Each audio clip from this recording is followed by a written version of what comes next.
when you feel most connected, what's the energy that comes out? That flow that you talk about is the energy that comes out. That's it. Yeah. Yeah. Yeah. And I know it all too well.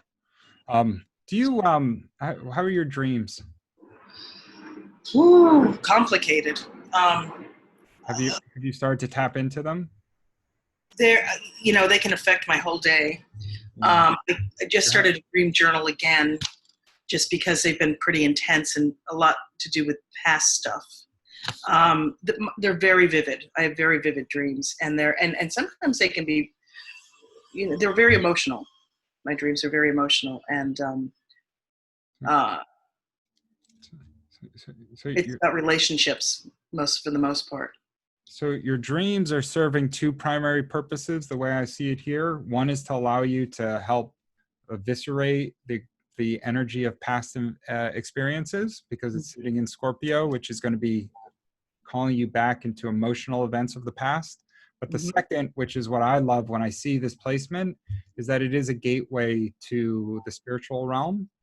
And those dreams, if you're properly in touch with them, are trying to bring, potentially can bring you wisdom or insight or even some type of clairvoyance, which is going to help transition you more into a more permanent spiritual state of being in your conscious space.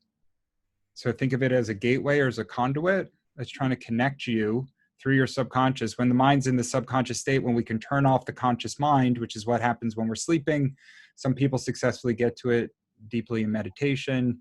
Some people can find it if they're in yoga or even in a very quiet state in nature. Like Eckhart Tolle slept on the benches at Hampstead Heath for 2 years, and he just had that bliss running through him. he was so connected at that point. And that was after his first Saturn return. He went through that really deep depressive state because he was misaligned with his intention. I would love to read his chart because he's perfectly in sync with the life that he's living based on his natal chart. But he ended up in that flow. Yeah, he ended up in that beautiful flow state.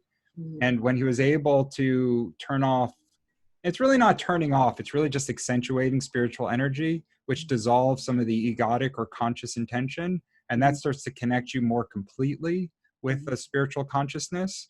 In your case, you have a fortuitous placement to open up that channel through your dreams, which can bring you wonderful wisdom. And my guess is that if you really honor those dreams the way you're doing, whether it's with a journal or just to sit quietly when you wake with it and just try to let it wash over you a bit, it will continue to reinforce access into the spiritual realm.